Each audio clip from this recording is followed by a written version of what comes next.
सत श्री अकाल जी आया ਨੂੰ ਤੁਹਾਡਾ ਸਾਰਿਆਂ ਦਾ ਵੀਜ਼ਾ ਅਪਡੇਟ ਦੇ ਉੱਤੇ ਬਹੁਤ ਸਵਾਗਤ ਹੈ। ਮੈਂ ਆਕਾਸ਼ ਢਿੱਲੋਂ ਬਹੁਤ ਸਾਰੇ ਤਿੱਖੇ ਸਵਾਲ ਲੈ ਕੇ ਤੁਹਾਡੇ ਸਾਹਮਣੇ ਹਾਜ਼ਰ ਹਾਂ। ਆਪਣੇ ਸਾਰੇ ਹੀ ਸਵਾਲਾਂ ਦੇ ਜਵਾਬ ਦੇਣ ਲਈ ਅੱਜ ਸਾਡੇ ਨਾਲ ਹਾਜ਼ਰ ਨੇ ਲਵਿਸ਼ ਮਹਾਜਨ ਜੀ, ਜੋ ਕਿ ਆਈ ਅਬਰੋਡ ਇਮੀਗ੍ਰੇਸ਼ਨ ਚੰਡੀਗੜ੍ਹ ਤੋਂ ਆਏ ਨੇ। ਲਵਿਸ਼ ਜੀ ਦਾ ਬੜਾ ਹੀ ਲੰਬਾ ਉਹਨਾਂ ਨੇ ਸਫ਼ਰ ਤੈਅ ਕੀਤਾ ਇਸ ਇੰਡਸਟਰੀ ਦੇ ਵਿੱਚ, ਤੇ ਕਿਹੜੇ ਸਵਾਲ ਜਿਨ੍ਹਾਂ ਦੀ ਮੈਂ ਗੱਲ ਕਰ ਰਿਹਾ, ਮਾਰਕੀਟ ਦੇ ਵਿੱਚ ਬੜੀ ਚਰਚਾ ਇਸ ਗੱਲ ਦੀ ਕਿ VFS ਸੈਪਟੈਂਬਰ ਤੱਕ ਬੰਦ ਹੋ ਗਏ ਨੇ। ਕੀ ਉਹ ਸੱਚੀ ਬੰਦ ਹੋਏ ਨੇ ਜਾਂ ਉਹ ਨਹੀਂ ਬੰਦ ਹੋਏ? ਐਮਬੈਸੀ ਕੰਮ ਕਰ ਰਹੀ ਹੈ ਜਾਂ ਨਹੀਂ ਕਰ ਰਹੀ? ਤੇ ਬਹੁਤ ਸਾਰੇ ਸਟੂਡੈਂਟਸ ਨੇ ਸਾਨੂੰ ਬਹੁਤ ਸਾਰੇ ਸਵਾਲ ਭੇਜੇ ਹਨ, ਜੋ ਕਿ ਆਪਾਂ ਸਾਰੇ ਜਿਨ੍ਹਾਂ ਦੇ ਜਵਾਬ ਅਸੀਂ ਲਵਿਸ਼ ਜੀ ਤੋਂ ਜਾਣਾਂਗੇ। ਲਵਿਸ਼ ਜੀ ਸਤਿ ਸ਼੍ਰੀ ਅਕਾਲ, ਤੁਹਾਡਾ ਬਹੁਤ ਸਵਾਗਤ ਹੈ ਸਾਡੇ ਇਸ ਚੈਨਲ ਦੇ ਉੱਤੇ। ਲਵਿਸ਼ ਜੀ, ਸਭ ਤੋਂ ਪਹਿਲਾਂ ਜਿਹੜੀ ਮੈਂ ਤੁਹਾਡੇ ਨਾਲ ਗੱਲ ਕਰਨੀ ਚਾਹੁੰਦਾ, ਬੜਾ ਹੀ ਇਸ ਗੱਲ ਦਾ ਚਰਚਾ ਹੈ ਮਾਰਕੀਟ ਦੇ ਵਿੱਚ ਕਿ ਜਿਹੜੇ ਕਿ ਕਹਿੰਦੇ VFS ਸੈਪਟੈਂਬਰ ਤੱਕ ਬੰਦ ਹੋ ਗਏ ਨੇ। ਲਵਿਸ਼ ਜੀ ਤੁਸੀਂ ਦੱਸੋ ਕਿ ਇਹ ਸੱਚੀ ਮੁੱਚੀ ਬੰਦ ਹੋ ਗਏ ਨੇ ਜਾਂ ਇਹ ਸਿਰਫ ਅਫਵਾਹ ਹੈ? ਦੇਖੋ ਆਕਾਸ਼ ਜੀ, ਇਹ ਬਿਲਕੁਲ ਇੱਕ ਅਫਵਾਹ ਹੈਗੀ ਹੈ। ਸਭ ਤੋਂ ਪਹਿਲਾਂ ਮੈਂ ਦੱਸਣਾ ਕਿ YouTube ਤੇ ਵਾਧੂ ਸ਼ੋਅ ਅਪਲੋਡ ਹੋਏ ਹੈ ਕਿ ਇੰਡੀਆ ਦੇ ਸਟੂਡੈਂਟ ਦਾ ਤਾਂ ਭਵਿੱਖ ਖਰਾਬ ਹੋ ਗਿਆ, bad news for Indians, bad news for India, ਕਿ ਕੈਨੇਡਾ ਨੇ ਤਾਂ ਬੰਦ ਕਰਤਾ 30 ਸਤੰਬਰ ਤੱਕ ਤਾਂ ਜੀ ਕੁਝ ਨਹੀਂ ਬਣਨਾ ਤੁਹਾਡਾ। ਪਹਿਲੀ ਗੱਲ ਇਹ ਹੈਗੀ ਹੈ ਕਿ ਜੋ CIC ਤੇ ਆਇਆ, ICRC ਜੋ ਹਾਈ ਕਮਿਸ਼ਨ ਆਫ ਕੈਨੇਡਾ ਨੇ ਕਿਹਾ, ਉਹਨਾਂ ਨੇ ਇਹ ਕਿਹਾ ਕਿ ਜੋ ਉਹਨਾਂ ਨੇ ਪੇਪਰ ਐਪਲੀਕੇਸ਼ਨਸ ਬੰਦ ਕੀਤੀਆਂ ਸੀ ਲੈਣਾ 31 ਅਗਸਤ ਤੱਕ, ਉਹ ਡੇਟ ਨੂੰ ਐਕਸਟੈਂਡ ਕੀਤਾ ਹੈ 30 ਸਤੰਬਰ ਤੱਕ। ਇਹਦੇ ਨਾਲ VFS ਦਾ ਕੋਈ ਲੈਣਾ ਦੇਣਾ ਨਹੀਂ ਹੈ, ਨਾ ਕੋਈ ਇਹ ਹੈਗਾ ਕਿ ਐਪਲੀਕੇਸ਼ਨਸ ਪ੍ਰੋਸੈਸ ਨਹੀਂ ਹੋ ਰਹੀਆਂ। ਐਪਲੀਕੇਸ਼ਨਸ ਆਨਲਾਈਨ ਸਬਮਿਟ ਹੋ ਰਹੀਆਂ, ਪ੍ਰੋਸੈਸ ਹੋ ਰਹੀਆਂ ਨੇ। ਦੂਜੀ ਗੱਲ ਆ ਗਈ VFS ਤੇ ਕਿ ਅਜੇ ਕੁਝ ਨਹੀਂ ਹੈਗਾ, ਤੇ 6 ਜੁਲਾਈ ਤੋਂ VFS UK ਵਾਸਤੇ ਓਪਨ ਹੋਇਆ, ਬੈਲਜੀਅਮ ਵਾਸਤੇ ਓਪਨ ਹੋਇਆ, ਹੋਰ ਵਾਧੂ ਕੰਟਰੀਆਂ ਵਾਸਤੇ ਓਪਨ ਹੋਇਆ।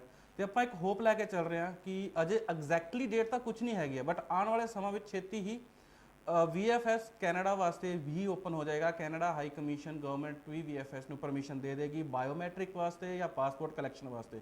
ਦੂਜੀ ਗੱਲ ਜੋ ਮੈਂ ਇੱਕ ਹੋਰ ਇੱਧਰ ਕਲੀਅਰ ਕਰ ਦੇਣਾ ਕਿ ਬੱਚੇ ਇਹ ਕਹਿ ਰਹੇ ਕਿ ਹਾਈ ਕਮਿਸ਼ਨਸ ਕੰਮ ਨਹੀਂ ਕਰ ਰਹੀਆਂ। ਹਾਈ ਕਮਿਸ਼ਨਸ ਕੰਮ ਕਰ ਰਹੀਆਂ, ਆਫਰ ਲੈਟਰ ਵੀ ਆ ਰਿਹਾ, ਕਾਲਜ ਵੀ ਕੰਮ ਕਰ ਰਿਹਾ। ਸਿਰਫ ਸਮਾਂ ਇਹ ਹੈਗਾ ਕਿ ਮਾਰਕੀਟ 'ਚ ਬਸ ਇੱਕ ਨਿਊਜ਼ ਆਉਂਦੀ, ਉਹਨੂੰ ਤੋੜ ਮਰੋੜ ਕੇ ਮਾਰਕੀਟ 'ਚ ਆਪਾਂ ਫੈਲਾਣਾ ਹੈ, ਬੱਚਿਆਂ 'ਚ ਡਰ ਫੈਲਾਣਾ। ਇਹ ਕੰਮ ਕਰਦੇ ਆ ਕਿ ਜੋ ਬੇਸਿਕਲੀ ਆਪਾਂ ਪਹਿਲਾਂ ਵੀ ਡਿਸਕਸ ਕੀਤਾ ਸੀ, ਜੋ ਏਜੰਟਸ ਹੁੰਦੇ ਆ ਜਿਨ੍ਹਾਂ ਨੇ ਡਰ ਦਾ ਪੈਸਾ ਕਮਾਉਣਾ, ਨਾ ਕਿ ਮਿਹਨਤ ਦਾ ਪੈਸਾ ਕਮਾਉਣਾ ਹੈ। ਤੇ ਇਸ ਗੱਲ ਤੋਂ ਕੋਈ ਘਬਰਾਉਣ ਦੀ ਲੋੜ ਨਹੀਂ ਹੈਗੀ ਹੈ। ਅੱਜ ਐਮਬੈਸੀਜ਼ ਕੰਮ ਕਰ ਰਹੀਆਂ ਸਾਰੀਆਂ, ਆਉਣ ਵਾਲੇ ਸਮਾਂ ਸ਼ਾਇਦ VFS ਵੀ ਓਪਨ ਹੋ ਜਾਏ। CIC ਤੇ ਵੈਬਸਾਈਟ ਤੇ ਆਰਟੀਕਲ 2-3 ਜ਼ਰੂਰ ਅਪਲੋਡ ਹੋਏ ਹੈ ਕਿ ਸ਼ਾਇਦ ਕੈਨੇਡਾ ਹਾਈ ਕਮਿਸ਼ਨ ਆ ਚੀਜ਼ ਦੇਖ ਰਿਹਾ, ਗਵਰਨਮੈਂਟ ਆ ਦੇਖ ਰਹੀ ਹੈ ਕਿ ਜਿੱਦਾਂ ਬਾਕੀ ਟਰੈਵਲ ਤੋਂ ਐਗਜ਼ੈਂਪਟ ਹੈਗੀ ਕੁਝ categories, may be international students ਵਾਸਤੇ ਵੀ ਉਹ ਐਗਜ਼ੈਂਪਟ ਕਰ ਦੇਣਾ। ਦੁਬਾਰਾ ਤੋਂ ਕਹਿ ਦੇਣਾ ਮੇ ਬੀ, ਅਜੇ ICCRC ਨੇ ਕੁਝ ਨਹੀਂ ਕਿਹਾ, ਬਟ ਇੱਦਾਂ ਦੇ ਆਰਟੀਕਲ ਜੋ ਉੱਧਰ ਦੇ ਲਾਇਰਸ ਹੈਗੇ ਆ ਜਾਂ ਐਕਸਪਰਟ ਹੈਗੇ ਆ, ਉਹਨਾਂ ਦੇ CIC ਦੀ ਸਾਈਟ ਤੇ ਜ਼ਰੂਰ ਆ ਰਹੇ ਆ। ਓਕੇ, ਸੋ ਲਵਿਸ਼ ਜੀ, ਮੇਰੇ ਖਿਆਲ ਨਾਲ ਇਹ ਗੱਲ ਕਹਿਣਾ ਠੀਕ ਰਹੇਗਾ ਕਿ ਸਿਰਫ ਇਹ ਇੱਕ ਅਫਵਾਹ ਹੈ, ਉਸ ਤੋਂ ਜ਼ਿਆਦਾ ਕੁਝ ਨਹੀਂ ਹੈ। ਜਿਵੇਂ UK ਦੇ ਲਈ VFS ਓਪਨ ਹੋ ਚੁੱਕੇ ਨੇ 6 ਜੁਲਾਈ ਤੋਂ, ਤੇ ਸਾਰੇ ਉਮੀਦ ਕਰ ਰਹੇ ਨੇ ਕਿ ਬੜੀ ਜਲਦੀ ਜਿਹੜੇ ਕੈਨੇਡਾ ਦੇ ਵੀ ਸ਼ਾਇਦ VFS ਜਿਹੜੇ ਕਿ ਓਪਨ ਹੋ ਜਾਣਗੇ। ਸੋ ਮੈਂ ਆਪਣੇ ਦਰਸ਼ਕਾਂ ਨੂੰ ਦੱਸ ਦਵਾਂ ਕਿ ਕਿਸੇ ਨੂੰ ਵੀ ਘਬਰਾਉਣ ਦੀ ਜ਼ਰੂਰਤ ਨਹੀਂ ਹੈ। ਕਿਸੇ ਅਫਵਾਹ ਦੇ ਵਿੱਚ ਤੁਸੀਂ ਅਫਵਾਹ 'ਤੇ ਯਕੀਨ ਕਰਨ ਦੀ ਜ਼ਰੂਰਤ ਨਹੀਂ ਹੈ। ਤੁਸੀਂ ਕੈਨੇਡੀਅਨ CIC ਦੀ ਵੈਬਸਾਈਟ ਨੂੰ ਜ਼ਰੂਰ ਚੈੱਕ ਕਰਦੇ ਰਹੋ ਤੇ ਕਿਸੇ ਦੀ ਵੀ ਤੋੜੀ ਮਰੋੜੀ ਹੋਈ ਗੱਲ 'ਤੇ ਯਕੀਨ ਨਾ ਕਰੋ। ਅੱਛਾ, ਅਗਲਾ ਸਵਾਲ ਲਵਿਸ਼ ਜੀ ਜੋ ਹੈ, ਦਿਲਜੀਤ ਸਿੰਘ ਗਾਗੇਵਾਲ ਸਾਡੇ ਇੱਕ ਸਟੂਡੈਂਟ ਨੇ, ਉਹਨਾਂ ਨੇ ਸਵਾਲ ਪੁੱਛਿਆ ਕਿ ਉਹਨਾਂ ਦੇ 6 ਬੈਂਡਸ ਉਹ ਓਵਰਆਲ ਹੈਗੇ ਨੇ, ਉਹਦੇ ਵਿੱਚੋਂ IELTS ਦੇ ਵਿੱਚੋਂ, ਤੇ 2 ਮੋਡਿਊਲਸ ਦੇ ਵਿੱਚ 5.5 ਹੈਗੇ ਨੇ। ਕੀ ਉਹ ਅਪਲਾਈ ਕਰ ਸਕਦੇ ਕੈਨੇਡਾ ਵਾਸਤੇ ਸਟੱਡੀ ਵੀਜ਼ਾ? ਬਿਲਕੁਲ, ਦੇਖੋ ਓਵਰਆਲ 6 ਹੈਗੇ ਜੋ ਕਿ ਇੱਕ ਅੱਛੀ ਗੱਲ ਹੈਗੀ ਹੈ, ਲੇਕਿਨ 2 ਦੇ ਵਿੱਚ ਜੋ 5.5 ਹੈ, ਕਾਫੀ ਬੱਚੇ ਇਸ ਚੀਜ਼ ਨਾਲ ਘਬਰਾਉਂਦੇ ਆ। ਜੇਕਰ ਕੱਲੇ IELTS ਬੈਂਡ ਨੇ ਹੀ ਸਕੋਰ ਵੀਜ਼ਾ ਲਿਆ ਕੇ ਦੇਣਾ ਦਿੰਦਾ ਹੁੰਦਾ ਤੇ STS ਵਾਲੇ ਕਿਉਂ ਰਿਫਿਊਜ਼ ਹੁੰਦੇ ਆ? ਆਪਾਂ ਸੁਣਦੇ ਆ ਕਈ ਵਾਰ ਕਿ ਮੇਰੇ 7 ਬੈਂਡ ਸੀਗੇ ਨਾਟ ਲੈਸ ਦੈਨ 6, ਉਹ ਕਿਉਂ ਰਿਫਿਊਜ਼ ਹੋਇਆ? ਬੱਚੇ ਨੂੰ ਆਪਣੇ ਮਨ ਵਿੱਚ ਗੱਲ ਧਿਆਨ ਜ਼ਰੂਰ ਰੱਖਣੀ ਹੈ ਕਿ ਕਦੇ ਵੀ ਕੱਲੇ IELTS ਸਕੋਰ ਨੇ ਤੁਹਾਨੂੰ ਵੀਜ਼ਾ ਨਹੀਂ ਦਿਵਾਉਣਾ। ਨੋ ਡਾਊਟ IELTS ਸਕੋਰ ਇੱਕ ਬਹੁਤ ਮੇਜਰ ਰੋਲ ਪਲੇ ਕਰਦਾ ਹੈ ਤੁਹਾਨੂੰ ਵੀਜ਼ਾ ਤੁਹਾਡੇ ਮਿਲਣ ਦੇ ਵਿੱਚ, ਲੇਕਿਨ 2 ਚ 5.5 ਜੇ ਤੁਹਾਡੇ ਹੈਗੇ ਆ, ਜੇ ਤੁਹਾਡੇ ਅਕੈਡਮਿਕਸ ਵਧੀਆ ਹੈਗੇ ਆ, ਫਿਰ ਤੁਸੀਂ ਵੀਜ਼ਾ ਲੈ ਸਕਦੇ ਹੋ। ਜੇਕਰ ਤੁਸੀਂ ਆਪਣਾ ਕੋਰਸ ਧਿਆਨ ਨਾਲ ਚੂਜ਼ ਕਰੋ, ਟੈਕਨੀਕਲ ਲੈ ਲਓ, ਉੱਦਾਂ ਤੁਸੀਂ ਕਰ ਸਕਦੇ ਹੋ। ਜੇ ਮਾਰਕਸ ਤੁਹਾਡੇ ਥੋੜੇ ਬਹੁਤ ਕਿਸੇ ਸਬਜੈਕਟ ਦੇ ਵਿੱਚ ਘੱਟ ਹੈਗੇ ਆ, ਆਪਾਂ ਮਾਰਕਸ ਜਦੋਂ ਵੀ ਕੈਲਕੂਲੇਟ ਕਰਨੇ ਆ ਤਾਂ ਬੱਚਿਆਂ ਨੂੰ ਇੱਕ ਚੀਜ਼ ਦਾ ਜ਼ਰੂਰ ਧਿਆਨ ਰੱਖਣਾ ਹੈ ਕਿ ਜਿੱਦਾਂ ਆਪਾਂ +2 ਪਾਸ ਹੈ ਤਾਂ ਸਾਡੇ ਫਿਜ਼ੀਕਲ ਐਜੂਕੇਸ਼ਨ ਦੇ ਵਿੱਚ 98 ਮਾਰਕਸ ਹੈ ਜਾਂ 90 ਮਾਰਕਸ ਹੈ, ਆਪਾਂ ਸਿਰਫ ਕੋਰ ਸਬਜੈਕਟ ਦੇ ਮਾਰਕਸ ਲੈਣੇ ਆ, ਜਿੱਦਾਂ ਨਾਨ ਮੈਡੀਕਲ ਵਾਸਤੇ ਫਿਜ਼ਿਕਸ, ਕੈਮਿਸਟਰੀ, ਮੈਥਮੈਟਿਕਸ, ਇੰਗਲਿਸ਼। ਬਾਕੀ ਤੁਹਾਡੇ ਜੋ ਹੋਰ ਸਬਜੈਕਟ ਹੈਗੇ ਆ, ਜੇਕਰ ਕੰਪਿਊਟਰ ਹੈਗਾ ਤਾਂ ਉਹ ਤੁਹਾਨੂੰ ਕੰਪਿਊਟਰ ਦਾ ਕੋਈ ਕੋਰਸ ਚੂਜ਼ ਕਰਨ ਵਿੱਚ ਜ਼ਰੂਰ ਹੈਲਪ ਕਰ ਸਕਦਾ ਹੈ, ਬਟ ਆਪਾਂ ਓਵਰਆਲ ਜੋ ਹੈਗੇ ਆਪਣੇ ਸਿਰਫ ਕੋਰ ਸਬਜੈਕਟ ਸੇ ਮਾਰਕਸ ਉਹ ਕਰਨੇ। ਜੇ ਤੁਹਾਡੇ ਮਾਰਕਸ ਵਧੀਆ ਹੈਗੇ 6 ਨਾਟ ਲੈਸ 2 ਚ 5.5 ਪ੍ਰੋਫਾਈਲ ਤੁਹਾਡਾ ਸਕੋਰ ਬੁਰਾ ਨਹੀਂ ਹੈਗਾ, ਬਸ਼ਰਤੇ ਕੋਰਸ ਤੇ ਤੁਹਾਡੇ ਐਸਓਪੀ ਤੇ ਪ੍ਰੋਫਾਈਲ ਨੂੰ ਢੰਗ ਨਾਲ ਐਮਬੈਸੀ ਅੱਗੇ ਪ੍ਰੈਜ਼ੈਂਟ ਕੀਤਾ ਜਾਵੇ ਜੀ। ਸੋ ਦਿਲਜੀਤ ਸਿੰਘ, ਮੈਂ ਤੁਹਾਨੂੰ ਗੱਲ ਦੱਸ ਦਵਾਂ ਆਪਣੇ ਸਟੂਡੈਂਟ ਨੂੰ ਕਿ 6 ਬੈਂਡ ਤੇ 5.5 ਤੁਹਾਡੇ 2 ਮੋਡਿਊਲਸ ਦੇ ਵਿੱਚੋਂ ਹੈਗੇ ਨੇ। ਤੁਹਾਨੂੰ ਘਬਰਾਉਣ ਦੀ ਜ਼ਰੂਰਤ ਨਹੀਂ ਹੈ। ਕੋਈ ਵਧੀਆ ਕੰਸਲਟੈਂਟ ਲੱਭ ਕੇ ਇੱਕ ਵਧੀਆ ਐਸਓਪੀ ਐਮਬੈਸੀ ਨੂੰ ਰਿਪਰੈਜ਼ੈਂਟ ਅਗਰ ਤੁਸੀਂ ਕਰੋ ਤਾਂ ਤੁਹਾਡੇ ਚਾਂਸਸ ਬਣ ਸਕਦੇ ਆ ਇੱਕ ਸਟੱਡੀ ਵੀਜ਼ਾ ਦੇ। ਅੱਛਾ, ਅਗਲਾ ਸਵਾਲ ਜਿਹੜਾ ਸਾਡੇ ਕੋਲ ਹੈ, ਗੈਵੀ ਇੱਕ ਸਟੂਡੈਂਟ ਨੇ, ਉਹਨਾਂ ਨੇ ਪੁੱਛਿਆ ਕਿ ਇਸ ਟਾਈਮ ਉਹ ਕੈਨੇਡਾ ਦਾ ਵਿਜ਼ਟਰ ਵੀਜ਼ਾ ਉਹਨਾਂ ਨੂੰ ਲਗਾਉਣਾ ਚਾਹੀਦਾ। ਕੀ ਵਿਜ਼ਟਰ ਵੀਜ਼ਾ ਦੇ ਚਾਂਸਸ ਹੈਗੇ ਨੇ ਇਸ ਟਾਈਮ ਮਿਲਣ ਦੇ? ਦੇਖੋ ਗੈਵੀ, ਜੇਕਰ ਤੁਸੀਂ ਇਸ ਟਾਈਮ ਵਿਜ਼ਟਰ ਵੀਜ਼ਾ ਲਵਾਉਣਾ ਚਾਹੁੰਦੇ ਹੋ, ਇਸ ਟਾਈਮ ਤੁਹਾਨੂੰ ਪਤਾ ਹੈ ਕਿ ਸਿਰਫ ਵੀਜ਼ਾ ਉਹਨਾਂ ਨੂੰ ਗ੍ਰਾਂਟ ਹੋ ਰਿਹਾ ਜੋ ਟਰੈਵਲ ਰਿਸਟ੍ਰਿਕਸ਼ਨ ਤੋਂ ਐਗਜ਼ੈਂਪਟ ਹੈਗੇ। ਜੇਕਰ ਤੁਸੀਂ ਇਮੀਡੀਏਟ ਫੈਮਿਲੀ ਮੈਂਬਰਸ ਹੋ ਫਿਰ ਤੁਸੀਂ ਵਿਜ਼ਟਰ ਵੀਜ਼ਾ ਅਪਲਾਈ ਕਰ ਸਕਦੇ ਹੋ। ਜੇਕਰ ਤੁਸੀਂ ਅਜੇ ਤੁਹਾਡਾ ਕੋਈ ਉਧਰ ਹੈਗਾ ਨਹੀਂ ਇਮੀਡੀਏਟ ਫੈਮਿਲੀ ਮੈਂਬਰਸ, ਮੀਨਸ ਤੁਹਾਡਾ ਸਪਾਊਸ, ਮਦਰ, ਫਾਦਰ ਕੋਈ ਉਧਰ ਨਹੀਂ ਹੈਗਾ, ਤੇ ਇਸ ਟਾਈਮ ਤੇ ਤੁਸੀਂ ਵਿਜ਼ਟਰ ਵੀਜ਼ਾ ਅਜੇ ਅਪਲਾਈ ਨਾ ਕਰਿਓ। ਮਾੜਾ ਜਿਹਾ ਵੇਟ ਕਰ ਲਓ, ਜੁਲਾਈ ਅਗਸਤ ਤੱਕ ਤੁਸੀਂ ਵੇਟ ਕਰ ਲਓ।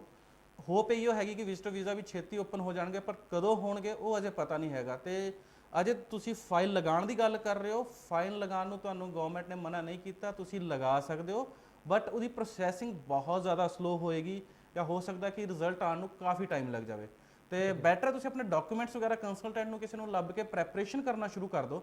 ਤੇ ਜਦੋਂ ਤੁਹਾਡਾ ਸਭ ਕੁਝ ਨਾਰਮਲ ਤੁਹਾਨੂੰ ਲੱਗਦਾ, ਬਾਇਓਮੈਟ੍ਰਿਕਸ ਵਗੈਰਾ ਓਪਨ ਹੋ ਜਾਂਦੇ ਆ ਜਾਂ ਟਰੈਵਲ ਰੈਸਟ੍ਰਿਕਸ਼ਨਸ ਹਟ ਜਾਂਦੀਆਂ, ਫਿਰ ਤੁਸੀਂ ਅਪਲਾਈ ਕਰ ਲਓ, ਫਿਰ ਤੁਸੀਂ ਉਸ ਟਾਈਮ 'ਤੇ ਅਪਲਾਈ ਕਰ ਸਕਦੇ ਹੋ। ਠੀਕ ਹੈ। ਅੱਛਾ, ਅਗਲਾ ਸਵਾਲ ਸਾਨੂੰ ਪਰਮਿੰਦਰ ਮੰਡ ਜੀ ਨੇ ਪੁੱਛਿਆ। ਉਹਨਾਂ ਨੇ ਇਹ ਗੱਲ ਪੁੱਛੀ ਹੈ ਕਿ ਉਹਨਾਂ ਦੇ 5.5 ਬੈਂਡਸ ਹੈਗੇ ਨੇ ਓਵਰਆਲ, ਬਟ ਉਹਨਾਂ ਨੇ ਜੀਐਨਐਮ ਨਰਸਿੰਗ ਵੀ ਕੀਤਾ ਹੋਇਆ ਹੈ ਤੇ ਕੈਨੇਡਾ ਦੇ ਸਟੱਡੀ ਵੀਜ਼ਾ ਲਈ ਉਹ ਅਪਲਾਈ ਕਰਨਾ ਚਾਹੁੰਦੇ ਨੇ। ਤਾਂ ਮਤਲਬ ਕੀ ਉਹ ਕਰ ਸਕਦੇ ਨੇ? ਵੀਜ਼ਾ ਦੇ ਵਿੱਚ ਸਕਸੈਸ ਮਿਲੇਗਾ? ਤੁਹਾਨੂੰ ਕੀ ਲੱਗਦਾ ਇਸ ਦੇ ਬਾਰੇ? ਦੇਖੋ ਜੀਐਨਐਮ ਦੇ ਬੇਸ ਤੇ ਜਦੋਂ ਤੁਹਾਡੇ ਓਵਰਆਲ ਆ ਗਏ ਆ ਮਾਰਕਸ, ਜੇਕਰ ਤੁਸੀਂ ਨਰਸਿੰਗ ਵਗੈਰਾ ਦਾ ਕੋਰਸ ਲੈਣਾ ਤਾਂ ਨਰਸਿੰਗ ਵਾਸਤੇ ਤਾਂ ਆਇਲਸ ਦੀ ਡਿਮਾਂਡ ਬਹੁਤ ਹਾਈ ਹੁੰਦੀ ਹੈ। ਨਰਸਿੰਗ ਵਿੱਚ ਜਦੋਂ ਤੁਸੀਂ ਜਾਣਾ ਹੈ ਤਾਂ ਆਇਲਸ ਤੁਹਾਨੂੰ ਘੱਟ ਤੋਂ ਘੱਟ 6.5 ਨਾਟ ਲੈਸ ਦੈਨ 6 ਹੀ ਲੈਣੇ ਚਾਹੀਦੇ ਆ। ਨਰਸਿੰਗ ਦਾ ਮੈਂ ਇੱਕ ਤੁਹਾਡਾ ਛੋਟਾ ਜਿਹਾ ਡਾਊਟ ਜੋ ਕਲੀਅਰ ਕਰ ਦਿੰਦਾ ਨਾਲੋਂ, ਕਿ ਜਦੋਂ ਵੀ ਆਪਾਂ ਪ੍ਰੈਕਟੀਕਲ ਨਰਸਿਸ ਇੱਦਾਂ ਦਾ ਕੋਰਸ ਲੈਂਦੇ ਹਾਂ ਫਿਰ ਸਾਨੂੰ ਲਾਇਸੈਂਸ ਲੈਣਾ ਹੁੰਦਾ ਪ੍ਰੈਕਟੀਕਲ ਨਰਸਿੰਗ ਦਾ। ਤਾਂ ਜੇਕਰ ਤੁਹਾਡਾ ਕੋਰਸ ਕੋ-op ਨਹੀਂ ਹੈ, ਮਤਲਬ ਤੁਹਾਨੂੰ ਇੰਟਰਨਸ਼ਿਪ ਨਹੀਂ ਹੈ, ਤੇ ਤੁਹਾਨੂੰ ਪ੍ਰੈਕਟੀਕਲ ਨਰਸਿੰਗ ਦਾ ਲਾਇਸੈਂਸ ਨਹੀਂ ਮਿਲੇਗਾ, ਤੁਹਾਨੂੰ ਆਇਲਸ ਫਿਰ ਰੀ-ਅਟੈਂਪਟ ਕਰਨਾ ਪਏਗਾ। ਅਗਰ ਤੁਸੀਂ early childhood education, personal support worker ਜਾਂ ਸਪੈਸ਼ਲ ਕੇਅਰ ਕਾਉਂਸਲਿੰਗ ਦਾ ਕੋਰਸ ਲੈਂਦੇ ਹੋ ਫਿਰ ਤੁਹਾਨੂੰ ਕੋ-op ਦੀ ਲੋੜ ਨਹੀਂ ਹੈਗੀ ਹੈ, ਬਟ ਉਹ ਤੁਹਾਡਾ ਫੀਲਡ ਅਲੱਗ ਚਲੀ ਜਾਏਗੀ, ਪ੍ਰੈਕਟੀਕਲ ਨਰਸਿੰਗ ਨਹੀਂ ਬਚੇਗੀ। 5.5 ਬੈਂਡ ਤੇ ਓਵਰਆਲ ਤੁਸੀਂ ਆਪਣੀ ਸੀਟ ਸਿਕਿਉਰ ਕਰ ਲਓ। ਸੀਟ ਸਿਕਿਉਰ ਕਰਨ ਤੋਂ ਬਾਅਦ ਜਦੋਂ ਤੁਸੀਂ ਅਪਲਾਈ ਐਮਬੈਸੀ ਵਿੱਚ ਕਰਨਾ ਹੈ, ਇੱਕ ਵਾਰ ਆਇਲਸ ਜ਼ਰੂਰ ਨਾਲ ਅਟੈਂਪਟ ਕਰ ਲਓ, ਕੋਸ਼ਿਸ਼ ਕਰ ਲਓ ਤੁਹਾਡੇ 6 ਨਾਟ ਲੈਸ ਦੈਨ ਸਿੰਗਲ ਮੋਡਿਊਲ 5.5 ਜੇ ਹੋ ਜਾਂਦੇ ਆ ਤੇ ਤੁਹਾਡੀ ਪ੍ਰੋਫਾਈਲ ਜਿੱਥੇ ਮੈਂ ਕਹਿੰਦਾ 70% ਚਾਂਸਸ ਹੈਗੇ ਆ ਜਾਂ 50% ਚਾਂਸਸ ਹੈਗੇ ਆ, ਉਹ ਤੁਹਾਡੇ ਇਨਕਰੀਜ਼ ਹੋ ਕੇ 70 ਹੋ ਜਾਣੇ। ਇਸ ਸਕੋਰ ਤੇ ਖੈਰ ਜੇਕਰ ਤੁਹਾਡੀ ਪ੍ਰੋਫਾਈਲ ਦੇ ਵਿੱਚ ਗੈਪ ਹੈਗਾ ਜਾਂ ਕੁਝ ਹੈਗਾ, ਉਹਨੂੰ ਜ਼ਿਆਦਾ ਵਧਾਉਂਦੇ ਹੋਏ ਨਾ ਤੁਸੀਂ ਆਪਣੀ ਐਡਮਿਸ਼ਨ ਸਿਕਿਉਰ ਕਰ ਲਓ, ਸੀਟ ਸਿਕਿਉਰ ਕਰ ਲਓ, ਅਪਲਾਈ ਕਰ ਲਓ। ਜਦੋਂ ਕਰ ਐਮਬੈਸੀ ਤੁਸੀਂ ਜਾਣਾ ਹੈ ਉਸ ਟਾਈਮ ਤੱਕ ਤੁਸੀਂ ਇੱਕ ਵਾਰ ਆਇਲਸ ਜ਼ਰੂਰ ਅਟੈਂਪਟ ਕਰ ਲੈਣਾ, ਜੋ ਮੇਰੀ ਸਲਾਹ ਰਹੇਗੀ ਤੁਹਾਨੂੰ ਜੀ। ਠੀਕ ਹੈ। ਅੱਛਾ, ਅੱਗੇ ਇੱਕ ਸਵਾਲ ਸਾਨੂੰ ਪੁੱਛਿਆ ਸਰਦਾਰ ਪਰਮਜੀਤ ਸਿੰਘ ਜੀ ਨੇ ਕਿ ਉਹ ਕਹਿੰਦੇ ਵੀ ਓਵਰਆਲ ਉਹਨਾਂ ਦੇ 6 ਬੈਂਡ ਹੈਗੇ ਆ, 5.5 ਬੈਂਡ ਇੱਕ ਦੇ ਵਿੱਚੋਂ ਹੈਗੇ, ਇੱਕ ਮੋਡਿਊਲ ਦੇ ਵਿੱਚੋਂ 12th ਉਹਨਾਂ ਨੇ ਕੀਤੀ ਹੋਈ ਹੈ ਮੈਡੀਕਲ ਦੇ ਨਾਲ, ਤੇ 79% ਉਹਨਾਂ ਨੇ ਮਾਰਕਸ ਸਿਕਿਉਰ ਕੀਤੇ ਨੇ। And he is little confused ਕਿ ਮੈਂ ਕੈਨੇਡਾ ਦਾ ਸਟੱਡੀ ਵੀਜ਼ਾ ਅੱਗੇ ਅਪਲਾਈ ਕਰਾਂ ਜਾਂ ਨਾ ਕਰਾਂ, ਤਾਂ ਉਹਦੇ ਲਈ ਕੋਈ ਸਲਾਹ ਤੁਸੀਂ ਦੇਣਾ ਚਾਹੋ? ਦੇਖੋ, ਇਹਨਾਂ ਤੋਂ ਪਹਿਲਾਂ ਆਪਾਂ ਇੱਕ ਗੱਲ ਕਰਨਾ ਹੈ ਕਿ ਸਕੋਰ ਬਹੁਤ ਵਧੀਆ ਹੈਗਾ, 79% ਤੁਸੀਂ ਕਹਿ ਰਹੇ ਹੋ। ਓਵਰਆਲ ਤੁਹਾਡੇ ਮਾਰਕਸ ਵਧੀਆ ਹੈਗੇ ਆ, ਆਇਲ ਸਕੋਰ ਜੋ ਹੈਗਾ ਵਧੀਆ। ਇੱਕ ਮੋਡਿਊਲ ਦੇ ਵਿੱਚ 5.5 ਜਦੋਂ ਆਪਣੇ ਹੋ ਜਾਂਦੇ, ਤੁਸੀਂ ਅਜੇ +2 ਪਾਸ ਹੋ ਤੇ ਤੁਹਾਨੂੰ 5.5 ਵਾਲੀ ਕੋਈ ਉਹ ਨਹੀਂ ਹੈਗਾ ਕਿ ਤੁਸੀਂ ਵੀਜ਼ਾ ਨਹੀਂ ਲੈ ਸਕਦੇ ਹੋ। ਤੁਸੀਂ ਸ਼ੋਰਲੀ ਇਹਦੇ ਵਿੱਚ ਵੀਜ਼ਾ ਲੈ ਸਕਦੇ ਹੋ, ਬਸ਼ਰਤੇ ਤੁਹਾਡੀ ਉਹੀਓ ਕੋਰਸ ਸਿਲੈਕਸ਼ਨ ਦਾ ਵਗੈਰਾ ਸਭ ਕੁਝ ਠੀਕ ਰਵੇ। ਹੁਣੇ ਮੈਂ ਗੱਲ ਕਰਕੇ ਹਟਿਆ, ਜੇਕਰ ਤੁਸੀਂ ਮੈਡੀਕਲ ਫੀਲਡ ਤੋਂ ਲੈਣਾ ਹੈਗਾ, ਕੋਈ ਐਗਜ਼ੈਕਟਲੀ ਮੈਡੀਕਲ ਦੇ ਵਿੱਚ ਲੈਣਾ, ਤਾਂ ਤੁਹਾਨੂੰ ਆਇਲ ਸਕੋਰ ਆਪਣਾ ਇਨਕਰੀਜ਼ ਕਰਨਾ ਪਏਗਾ। ਹੋ ਸਕਦਾ ਤੁਹਾਨੂੰ ਸਰਕਾਰੀ ਕਾਲਜ ਵਗੈਰਾ ਇਸ ਸਕੋਰ ਤੇ ਉਸ ਕੋਰਸ ਤੇ ਅਸੈਪਟ ਨਾ ਕਰਨ, ਬਟ ਅਦਰ ਤੁਸੀਂ ਕੋਰਸਿਸ ਲੈਣੇ ਆ ਮੈਡੀਕਲ ਦੇ ਵਿੱਚ ਜੋ ਕਿ ਪ੍ਰੈਕਟੀਕਲ ਤੋਂ ਹਟ ਕੇ ਹੋਣ, ਤੇ ਤੁਸੀਂ ਇਸ ਸਕੋਰ ਤੇ ਬਿਲਕੁਲ ਈਜ਼ੀਲੀ ਐਡਮਿਸ਼ਨ ਵੀ ਲੈ ਸਕਦੇ ਹੋ ਤੇ ਵੀਜ਼ਾ ਵੀ ਲੈ ਸਕਦੇ ਹੋ। ਬਸ ਆਪਣਾ ਤੁਸੀਂ ਕੋਰਸ ਆਪਣੇ ਜੋ ਸਬਜੈਕਟਸ ਹੈਗੇ ਉਹਨਾਂ ਦੇ ਰਾਹੀਂ, ਉਹਨਾਂ ਦੇ ਅਕੋਰਡਿੰਗਲੀ ਤੁਸੀਂ ਵਧੀਆ ਲੈਣਾ। ਜੇਕਰ ਆਪਣੇ ਬਾਇਓ ਵਿੱਚ ਵਧੀਆ ਹੈਗਾ ਤਾਂ ਤੁਸੀਂ ਬਾਇਓਲੋਜੀ ਤੋਂ ਰਿਲੇਟਡ ਹੀ ਕੋਈ ਕੋਰਸ ਲਿਓ, ਨਾ ਕਿ ਥੋੜਾ ਉਹਦੇ ਤੋਂ ਕੋਈ ਹਟ ਕੇ ਲਿਓ। ਤੇ ਸਕੋਰ ਇਜ਼ ਕੁਆਇਟ ਗੁੱਡ, ਬਹੁਤ ਵਧੀਆ ਹੈਗਾ। ਇਸ ਸਕੋਰ ਤੇ ਵੀ ਤੁਸੀਂ ਆਪਣਾ ਵੀਜ਼ਾ ਲੈ ਸਕਦੇ ਹੋ। ਠੀਕ ਹੈ। ਸਰਦਾਰ ਪਰਮਜੀਤ ਸਿੰਘ ਜੀ, ਮੈਂ ਵੀ ਤੁਹਾਨੂੰ ਇਹੀ ਸਲਾਹ ਦੇਣਾ ਚਾਹੂੰਗਾ ਕਿ ਵਧੀਆ ਤੁਹਾਡੇ ਸਕੋਰ ਹੈਗੇ ਨੇ, ਵਧੀਆ ਤੁਹਾਡੀ ਐਜੂਕੇਸ਼ਨ ਹੈਗੀ ਹੈ ਤੇ ਤੁਸੀਂ ਵਧੀਆ ਤਰੀਕੇ ਨਾਲ ਆਪਣਾ ਵੀਜ਼ਾ ਅਪਲਾਈ ਕਰ ਸਕਦੇ ਹੋ। ਅੱਛਾ ਲਵੀ ਜੀ, ਸਾਨੂੰ ਬਹੁਤ ਸਾਰੇ ਇਹ ਸਟੂਡੈਂਟਸ ਨੇ ਗੱਲ ਪੁੱਛੀ ਹੈ ਕਿ ਬਾਰ-ਬਾਰ ਉਹ ਗੱਲ ਪੁੱਛ ਰਹੇ ਨੇ ਕਿ ਵਿਦਆਊਟ ਆਇਲਸ ਕੀ ਅਸੀਂ ਸਟੱਡੀ ਕਰ ਸਕਦੇ ਹਾਂ ਕੈਨੇਡਾ ਦੇ ਵਿੱਚ। ਬਹੁਤ ਸਾਰੇ ਸਟੂਡੈਂਟਸ ਨੇ ਅੱਜ ਹੀ ਸਵਾਲ ਪੁੱਛਿਆ, ਤਾਂ ਕਿੰਨੇ ਕੁ ਚਾਂਸਸ ਹੁੰਦੇ ਨੇ ਕਿ ਵਿਦਆਊਟ ਆਇਲਸ ਲੋਕਾਂ ਨੂੰ ਵੀਜ਼ਾ ਮਿਲ ਜਾਂਦਾ ਹੈ? ਦੇਖੋ, ਚਾਂਸਿਸ ਦਾ ਆਪਾਂ ਕਦੇ ਵੀ ਇੱਕ ਐਗਜ਼ੈਕਟ ਫਿਗਰ ਨਹੀਂ ਕਹਿ ਸਕਦੇ ਕਿ ਸਾਨੂੰ ਵਿਦਆਊਟ ਆਇਲਸ ਵੀਜ਼ਾ ਮਿਲੇਗਾ ਜਾਂ ਨਹੀਂ ਮਿਲੇਗਾ, ਜਾਂ ਆਪਾਂ 100 ਫਾਈਲਾਂ ਲਗਾਉਂਦੇ ਹਾਂ ਤੇ ਕਿੰਨਾ ਕੁ ਹੋਏਗਾ। ਵਿਦਆਊਟ ਆਇਲਸ ਦਾ ਜੋ ਪ੍ਰੋਸੈਸ ਹੈਗਾ ਉਹ ਹੈਗਾ ESL ਦੇ ਨਾਲ ਤੁਸੀਂ ਆਪਣੀ ਐਡਮਿਸ਼ਨ ਲੈ ਸਕਦੇ ਹੋ, English as a secondary language. ਜਦੋਂ ਤੁਸੀਂ ESL ਆਪਟ ਕਰਨਾ, ਤੁਹਾਨੂੰ ਕੋਰਸ ਤੋਂ ਇਲਾਵਾ ਉਹਦੀ ਫੀਸ ਪੇ ਕਰਨੀ ਪੈਂਦੀ ਹੈ, ਤਾਂ ਉੱਧਰ ਜਾ ਕੇ ਲੱਗਦਾ ਤੁਹਾਨੂੰ ਜਿੱਦਾਂ 4 ਮਹੀਨੇ ਦਾ ਜਾਂ 6 ਮਹੀਨੇ ਦਾ ESL ਦਾ ਕੋਰਸ ਲੱਗੇਗਾ। ਉਸ ਦੌਰਾਨ ਤੁਸੀਂ ਲੀਗਲੀ ਡਿਊਰਿੰਗ ਸਟੱਡੀ ਵਰਕ ਨਹੀਂ ਕਰ ਸਕਦੇ ਹੋ, ਉਹ ਚੀਜ਼ ਤੁਹਾਨੂੰ ਕੰਪਰੋਮਾਈਜ਼ ਕਰਨੀ ਪਏਗੀ। ਵਿਦਆਊਟ ਆਇਲਸ ਤੁਹਾਨੂੰ ਪ੍ਰਾਈਵੇਟ ਕਾਲਜ ਮਿਲਣਗੇ ਜਿਨ੍ਹਾਂ ਦਾ ਤੁਹਾਨੂੰ ਪੋਸਟ ਸਟੱਡੀ ਵਰਕ ਪਰਮਿਟ ਨਹੀਂ ਹੋਏਗਾ। ਲੇਕਿਨ ਇੱਕ ਰਾਹ ਆ ਵੀ ਹੈਗੀ ਕਿ ਤੁਸੀਂ ਜਦੋਂ ਪ੍ਰਾਈਵੇਟ ਕਾਲਜ 'ਚੋਂ ਸਟੱਡੀ ਕਰਦੇ ਹੋ, 1 ਸਾਲ ਦੀ ਤੁਸੀਂ ਕੈਨੇਡੀਅਨ ਸਟੱਡੀ ਕਰ ਲੈਂਦੇ ਹੋ, ਫਿਰ ਤੁਹਾਡਾ ਤੁਸੀਂ ਕਿਸੇ ਵੀ ਸਰਕਾਰੀ ਕਾਲਜ ਦੇ ਵਿੱਚ ਜਾਣਾ ਹੈਗਾ ਤੇ ਤੁਹਾਡੀ ਆਇਲਸ ਦੀ ਰਿਕੁਆਇਰਮੈਂਟ ਜੋ ਹੈ ਉਹ ਵੈਨਿਸ਼ ਹੋ ਜਾਂਦੀ ਹੈ, ਉਹ ਖਤਮ ਹੋ ਜਾਂਦੀ ਹੈ, ਬਿਕੋਜ਼ ਤੁਹਾਡੀ ਲਾਸਟ ਐਜੂਕੇਸ਼ਨ ਕੈਨੇਡੀਅਨ ਹੋ ਜਾਂਦੀ ਹੈ। ਫਿਰ ਤੁਸੀਂ ਅੱਗੇ ਆਪਣਾ ਪਬਲਿਕ ਕਾਲਜ ਐਡਮਿਸ਼ਨ ਲੈ ਕੇ ਇਦਾਂ ਦਾ ਕੋਰਸ ਲੈ ਸਕਦੇ ਹੋ 2 ਸਾਲ ਦਾ, ਜਿੱਥੇ ਤੁਹਾਨੂੰ ਫਿਰ 3 ਸਾਲ ਦਾ ਪੋਸਟ ਸਟੱਡੀ ਵਰਕ ਪਰਮਿਟ ਮਿਲ ਜਾਏ। ਪਰ ਹਾਂ, ਵਿਦਆਊਟ ਆਇਲਸ ਤੁਹਾਨੂੰ ਇਹ 1.5 ਸਾਲ ਪਿਛਲਾ ਕੰਪਰੋਮਾਈਜ਼ ਕਰਨਾ ਪਏਗਾ। ਦੂਜਾ, ਜਿੱਦਾਂ ਆਕਾਸ਼ ਜੀ ਤੁਸੀਂ ਮੈਨੂੰ ਪੁੱਛਿਆ ਕਿ ਕਿੰਨੇ ਕਰ ਚਾਂਸਿਸ ਹੈਗੇ ਆ, ਤੇ ਕਿਸੇ ਵੀ ਕੰਸਲਟੈਂਟ ਕੋਲ ਕਿਸੇ ਵੀ ਇਮੀਗ੍ਰੇਸ਼ਨ ਲਾਇਰ ਕੋਲ ਐਗਜ਼ੈਕਟਲੀ ਕਦੇ ਵੀ ਕੋਈ ਫਿਗਰ ਮੇਰੇ ਹਿਸਾਬ ਨਾਲ ਨਹੀਂ ਹੋ ਸਕਦੀ ਕਿ ਮੇਰੇ 6 ਨਾਟ ਲੈਸ ਦੈਨ 5.5 ਤੇ ਕਿੰਨੇ ਵੀਜ਼ਾ ਆਇਆ, ਮੇਰੇ 6 ਨਾਟ ਲੈਸ ਦੈਨ 6 ਤੇ ਕਿੰਨੇ ਵੀਜ਼ਾ ਆਇਆ, 5.5 ਬੈਂਡ ਤੇ ਕਿੰਨੇ ਵੀਜ਼ਾ ਆਏ, ਵਿਦਆਊਟ ਆਇਲਸ ਕਿੰਨੇ ਵੀਜ਼ਾ ਆਏ ਹੈ। ਬਿਕੋਜ਼ ਕਦੇ ਵੀ ਇਮੀਗ੍ਰੇਸ਼ਨ ਇਹ ਆਪਣੀ ਫਿਗਰ ਕਲੀਅਰ ਨਹੀਂ ਕਰਦੀ ਹੈ ਕਿ ਮੈਂ ਇਸ ਸਕੋਰ ਤੇ ਇੰਨੇ ਵੀਜ਼ਾ ਦਿੱਤੇ ਹੈ, ਇਸ ਸਕੋਰ ਤੇ ਮੈਂ ਇੰਨੇ ਵੀਜ਼ਾ ਦਿੱਤਾ ਹੈ। ਕੈਨੇਡੀਅਨ ਗਵਰਨਮੈਂਟ ਨੇ ਕਦੇ ਨਹੀਂ ਕਿਹਾ, ਹਾਈ ਕਮਿਸ਼ਨ ਨੇ, ਕਿ ਆਪਾਂ ਵਿਦਆਊਟ ਆਇਲਸ ਵੀਜ਼ਾ ਨਹੀਂ ਦੇਣਾ। ਉਹਨਾਂ ਨੇ ਕਿੱਥੇ ਵੀ ਮੈਂਸ਼ਨ ਨਹੀਂ ਕੀਤਾ। ਉਹਨਾਂ ਨੇ 2 ਕੈਟਾਗਰੀਜ਼ ਰੱਖੀਆਂ, STS ਐਂਡ ਨਾਨ STS।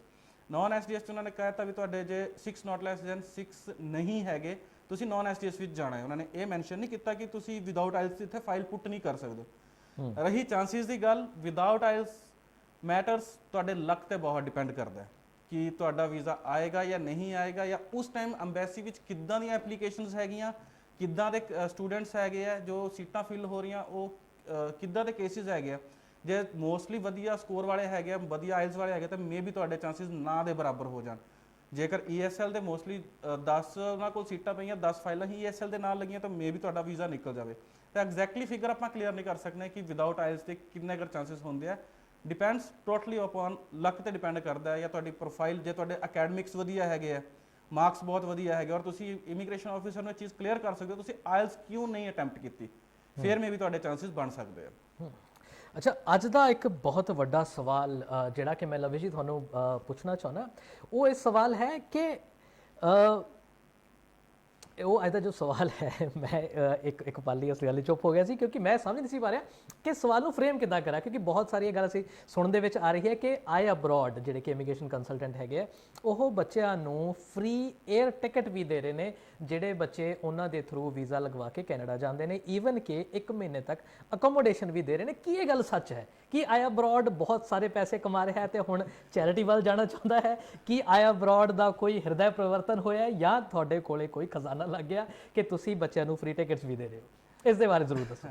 ਦੇਖੋ ਆਕਾਸ਼ ਜੀ ਦਾ ਸਿੱਧਾ ਜਿਹਾ ਜਵਾਬ ਜੋ ਹੈਗਾ ਕਿ ਨਾ ਤਾਂ ਮੇਰੇ ਕੋਲ ਕੋਈ ਅਲੀ ਬਾਬਾ ਦਾ ਖਜ਼ਾਨਾ ਆਇਆ ਹੈਗਾ, ਨਾ ਸਾਡਾ ਕੋਈ ਚੈਰਿਟੀ ਕਰਨ ਦਾ ਦਿਲ ਹੈ। ਬਿਕੋਜ਼ ਜਦੋਂ ਲਾਕਡਾਊਨ ਸੀਗਾ ਤਦੋਂ ਵੀ ਆਈ ਅਬਰੋਡ ਨੇ ਕੋਈ ਇੱਦਾਂ ਦੀ ਨਾ ਪੋਸਟ ਪਾਈ ਹੈ, ਨਾ ਇੱਦਾਂ ਦਾ ਕੋਈ ਅਪਡੇਟ ਦਿੱਤਾ ਕਿ ਆਪਾਂ ਇੰਨਾ ਦਾਨ ਕਰ ਰਹੇ ਹਾਂ, ਉਹ ਦਾਨ ਕਰ ਰਹੇ ਹਾਂ।